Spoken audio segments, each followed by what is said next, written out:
Good evening बच्चों and my friends. आज का हमारा टॉपिक है class 12th and class 10th में फिजिक्स। ठीक है, जो कि मोस्ट इम्पॉर्टेंट टॉपिक है। टॉपिक का नेम क्या है आपका? बहुत इम्पॉर्टेंट है।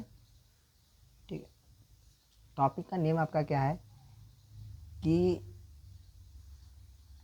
दर्पण के वक्रता, त्रिज्या और फोकस दूरी में संबंध। और फोकस दूरी में क्या संबंध? तो आप सभी लोग जानते होंगे कि वक्रता, त्रिज्या और फोकस दूरी में संबंध होता है। तो संबंध क्या होता है भैया? तो संबंध आप लोग पढ़े होंगे कि R बराबर पढ़े होंगे 2F, वेयर R क्या वक्रता त्रिज्या, F क्या फोकस दूरी। या फिर आप ऐसे पढ़ेंगे या तो ये पढ़ेंगे F बराबर R/2। तो दोनों का मतलब एक ही है, चाहे ये पढ़िए चाहे वो। R बराबर 2F कहिए चाहे F बराबर R/2, दोनों का मतलब क्या है? एक ही है। तो आज यही चीज़ हम देखने वाले हैं कि दर्पण की वक्रता, त्रिज्या और फोकस दूरी में संबंध मोस्ट इंपॉर्टेंट है फॉर एग्ज़ाम बोर्ड। ठीक है, ये बोर्ड एग्ज़ाम की दृष्टि से बहुत इंपॉर्टेंट है, जो कि पूछता है क्लास 10th और क्लास 12 दोनों के लिए, 10th एंड 12th दोनों के लिए। ठीक है, चलिए तो देखते हैं कि R बराबर 2F और F बराबर R/2 ये कैसे होता है, क्या ये बात सही है? तो इसी को हमको क्या करना है? सिद्ध करना है। तो किस तरीके से हम सिद्ध करेंगे? चलिए हम मान लेते हैं कि हमारे पास एक अवतल दर्पण है। दर्पण कोई भी ले सकते हैं, चाहे अवतल लीजिए चाहे उत्तल लीजिए, आपको घबराने की बात नहीं है। ठीक है, तो हमारे पास एक क्या है? अवतल दर्पण। अवतल दर्पण कैसे पता चला? क्योंकि बाहरी भाग पे हमने क्या किया? लाल परागसाइट या फिर कलई कर दिया है। आंतरिक भाग से क्या होगा? प्रकाश का परावर्तन होगा। प्रकाश का क्या होगा भैया? परावर्तन। ठीक है, अब ये मान लेते हैं दर्पण का क्या है? ध्रुव है। ठीक है, और ध्रुव के बाद क्या है? ये इसका मुख्य फोकस है। ठीक है, और ये आपका C है, यहाँ पे वक्रता केंद्र है। चलिए अब हम क्या करते हैं कि मान लेते हैं कि, और ये पूरा लाइन क्या है? जो लाइन गई है इस लाइन को कहते हैं मुख्य अक्ष। क्या कहते हैं? मुख्य अक्ष। ठीक है, तो अब मुख्य अक्ष के समांतर कोई किरण आपतित हो रही है। ठीक है, तो मुख्य अक्ष के समांतर आप किरण आरेख नियम में आप पढ़े होंगे कि यदि कोई किरण मुख्य अक्ष के समांतर आपतित होती है तो दर्पण से परावर्तन के पश्चात हमेशा मुख्य फोकस से जाती है। कहाँ से जाती है भैया? मुख्य फोकस से। तो चलिए हम एक काम करते हैं, मुख्य फोकस से ये इसको गुजार देते हैं, यानी मुख्य फोकस से ये क्या हो गई? चली गई। तो ये जाने वाली किरण थी, इसलिए इसको आपतित किरण कहेंगे। क्या कहेंगे? आपतित किरण। Very good. अब ये किरण टकराई, टकराने के बाद चली गई, इसलिए इसको बोलेंगे परावर्तित किरण। क्या बोलेंगे? परावर्तित किरण। ठीक है, अब हमें आपतित किरण है, ये क्या है? परावर्तित किरण। तो हमने इसके पहले वाले वीडियो में परावर्तन का नियम बताया था। तो परावर्तन के नियम में हमने परावर्तन के मुख्यतः 2 नियम बताए थे, जिसमें दूसरा नियम क्या होता है कि आपतन कोण सदैव परावर्तन कोण के बराबर होता है। तो हमें आपतन कोण और परावर्तन कोण को डिसाइड करने के लिए हमने एक डॉट डॉट लाइन खींचा था, जिसका नाम अभिलंब था। तो हमें अभिलंब खींचना होता है। जब भी आपको ऐसा दर्पण दिखे अभिलंब खींचना होगा, तो हमेशा जो अभिलंब जाता है हमेशा वक्रता केंद्र से जाता है। तो हम वक्रता केंद्र से एक डॉट डॉट लाइन खींच देते हैं। ठीक है, जो कि ये अभिलंब का काम करेगा, ताकि हम 2 कोण को अलग कर सके। एक आपतन कोण को अलग कर सके, एक किसको कर सके? परावर्तन कोण को। ठीक है, आई होप आपको अच्छी तरीके से समझ में आया होगा। ठीक है, अब ये दर्पण है, दर्पण का नाम दे देते हैं। ये दर्पण क्या है? x है, और ये क्या है? y है। ठीक है, अब रही बात आप इसमें लिखेंगे क्या? तो आपको लिखना कुछ नहीं है, एकदम सिंपल है। आप लिखिए, माना एक XY कौन सा दर्पण है? अवतल दर्पण है, जिसका ध्रुव P है, मुख्य फोकस कैपिटल F है, और वक्रता केंद्र क्या है? C है। मुख्य अक्ष के समांतर एक किरण। ठीक है, अब इस किरण का नाम भी देना चाहते हैं तो दे दीजिए। एक किरण क्या है? AB मुख्य अक्ष के समांतर आपतित होती है तथा दर्पण से परावर्तन के पश्चात मुख्य फोकस से कहाँ होती है? चली जाती है। ठीक है, एक बार और सुन लीजिए मेरी बातों को, फिर अच्छे से आप क्या करेंगे? इसको राइट कर लेंगे। ठीक है बच्चों, तो हमने क्या बताया कि माना एक अवतल दर्पण क्या है? XY है, जिसका ध्रुव P है, मुख्य फोकस क्या है? कैपिटल ईयर है, वक्रता केंद्र क्या है? कैपिटल मतलब C है। ठीक है, मुख्य अक्ष के समांतर एक किरण AB आपतित होती है तथा दर्पण से परावर्तन के पश्चात कहाँ से जाती है? मुख्य फोकस से जाती है। और अब यहाँ तक तो आपका क्लियर हो गया। अब चलिए हम कुछ चीज़ें इसमें इंक्लूड करते हैं। क्या इंक्लूड करेंगे? आपको पता है ये क्या है? आपतित किरण। और ये जो डॉटेड लाइन ये क्या है? अभिलंब। तो आपतित किरण अभिलंब के बीच में जो कोण बनता है उसको कहते हैं आपतन कोण, जिसे मैं I से दिखाता हूँ। किससे दिखाता हूँ? I से। यहाँ तक क्लियर हो गया। अब ये क्या है? अभिलंब है, ये क्या है? परावर्तित किरण। अभिलंब और परावर्तित किरण के बीच में जो कोण बनता है उसे कहते हैं परावर्तन कोण, जिसे हम किससे दिखाते हैं? R से दिखाते हैं। आई होप आपको अच्छी तरीके से क्लियर हुआ होगा। ठीक है, आप हमारी बातों को सुनते जाइएगा और एक एक पॉइंटिंग को आप समझते जाइएगा। जो चीज़ें ना आए तुरंत आप मैसेज करिए कि सर ये लाइन हमें नहीं आया। ठीक है, तो चलिए ये आपतन कोण हो गया, ये परावर्तन कोण हो गया। आई होप आपको अच्छी तरीके से इतना समझ में आया होगा। तो क्या मैं ये लिख सकता हूँ भैया कि कोण I बराबर कोड आर लिख सकता हूँ, बिल्कुल लिख सकता हूँ। किस तरीके से लिख सकते हैं, क्योंकि ये परावर्तन का नियम भी यही करता है, ठीक है। इसका मैं डेरिवेशन कर रहा हूँ परावर्तन के नियम से, क्योंकि परावर्तन का नियम क्या करता है कि आपतन कोण सदैव किसके बराबर होता है, परावर्तन कोण के।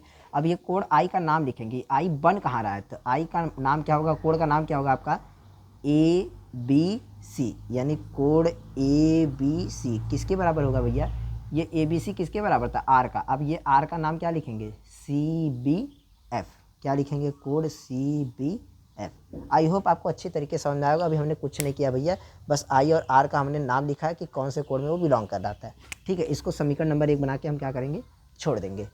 अब मैं आगे कुछ इंक्लूड करूँगा लाइन को। तो लाइन क्या कहता है वो कि अगर यहाँ का कोड 30 अंश होता है तो इसके जस्ट क्रॉस में भी 30 अंश होता है।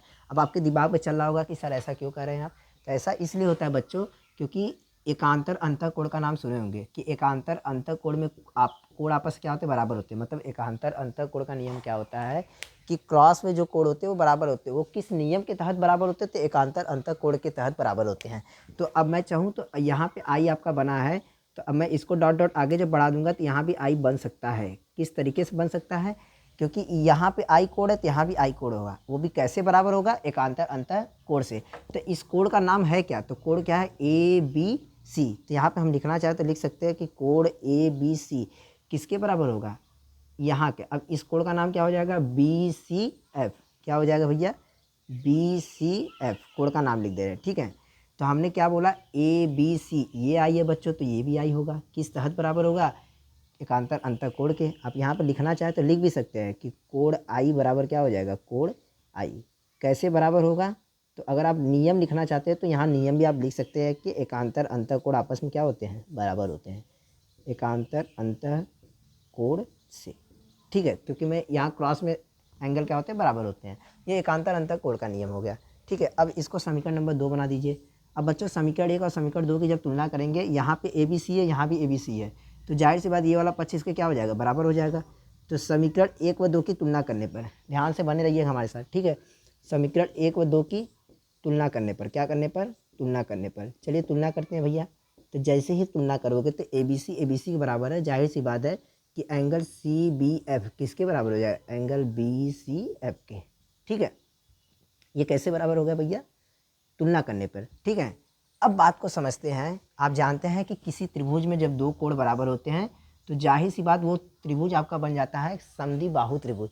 यानी कि अगर ये 30 होगा बच्चों, अगर ये भी 30 है, तो जाहिर सी बात अगर दो ठो कोण बराबर है तो जाहिर सी बात दो ठो भुजा भी क्या होंगे, बराबर होंगे। दो कोण बराबर का मतलब दो भुजा भी बराबर, ठीक है। तो अगर मैं देखूँ त्रिभुज क्या बन रहा है आपका, तो त्रिभुज आपका बन रहा है बी सी एफ। यहाँ पे लिखेंगे आप कि त्रिभुज बी सी एफ से। तो त्रिभुज बी सी एफ में ये आई आर के बराबर नहीं होगा परावर्तन के नियम से, तो जाहिर सी बात ये एंगल सब आपस में बराबर हो गए आपके। तो जब त्रिभुज आपका क्या बना था, बी सी एफ, तो बी सी एफ में आर और आई बराबर हैं, तो ये वाला भुजा इसके क्या हो जाएगा, बराबर हो जाएगा। तो इस भुजा का नाम है क्या, बी सी एफ में, देखिए, ठीक है। देखें तो बी सी एफ मैं यहाँ पर कर दूँ क्या, आपको अच्छी तरीके से समझ में आ सकता है, ठीक है। तो चलिए यहाँ पे बी है, यहाँ पे सी है, यहाँ पे एफ है, यही है ना। यहाँ पे आई बन रहा है भैया, यहाँ पे आर बन रहा है, तो आई और आर बराबर होंगे, जाहिर सी बात दो ठो ये बराबर है तो दो भुजा इसका, एक भुजा ये हो जाएगा और एक भुजा ये हो जाएगा, ये दोनों आपस में क्या हो जाएंगे, बराबर। यानी भुजा का नाम क्या होगा, एक सी एफ होगा, एक क्या होगा, एफ बी होगा, ठीक है। तो सी एफ किसके बराबर हो जाएगा, एफ से लेकर बी के, या फिर बी से लेकर आप कहिए, या तो एफ से बी, मतलब क्या है, एक ही है। ये कैसे बराबर हुआ, क्योंकि किसी त्रिभुज के अगर दो कोण बराबर है तो जाहिर सी बात दो भुजा भी क्या होंगी, बराबर। आप लिखना चाहे तो लिख सकते हैं कि किसी त्रिभुज के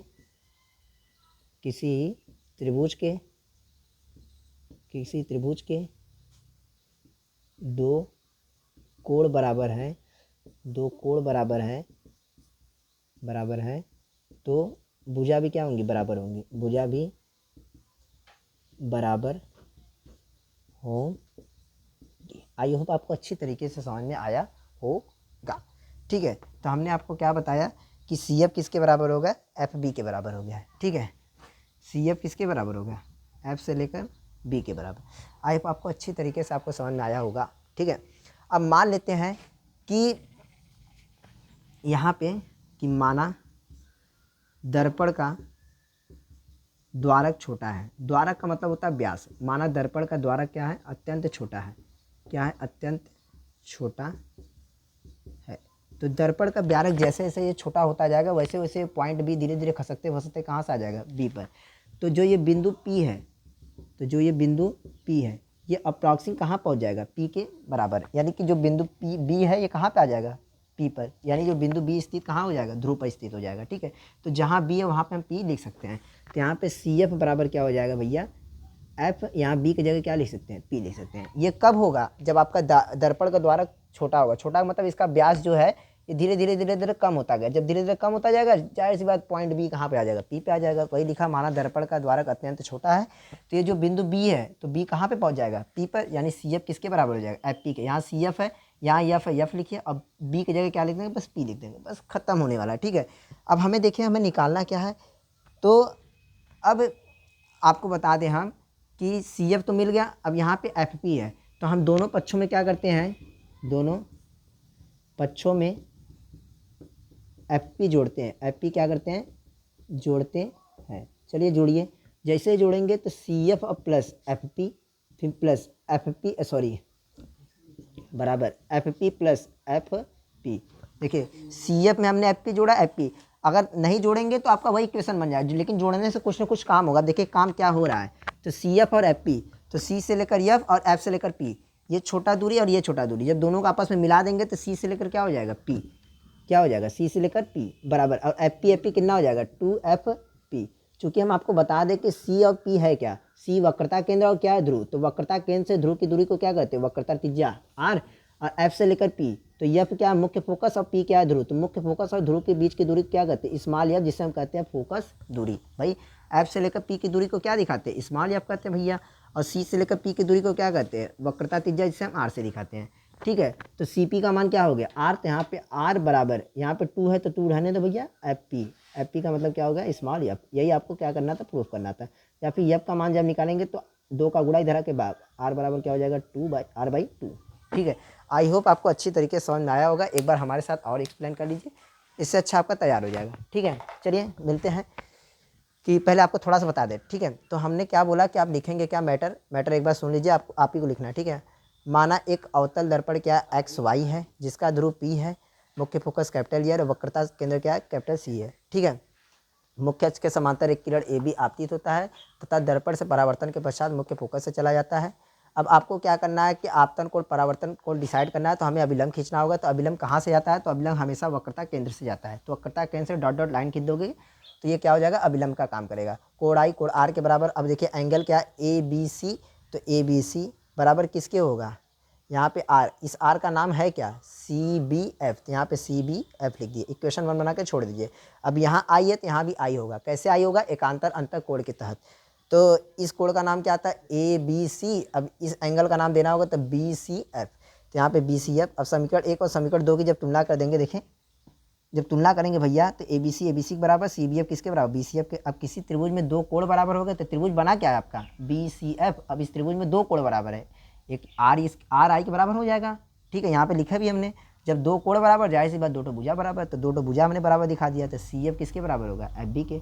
अब मान लेते हैं कि दर्पण का व्यास धीरे धीरे धीरे छोटा हो जाएगा, तो ये पॉइंट B कहाँ पे आ जाएगा, P पर आ जाएगा। तो जहाँ पे B है वहाँ पे P लिख दीजिए।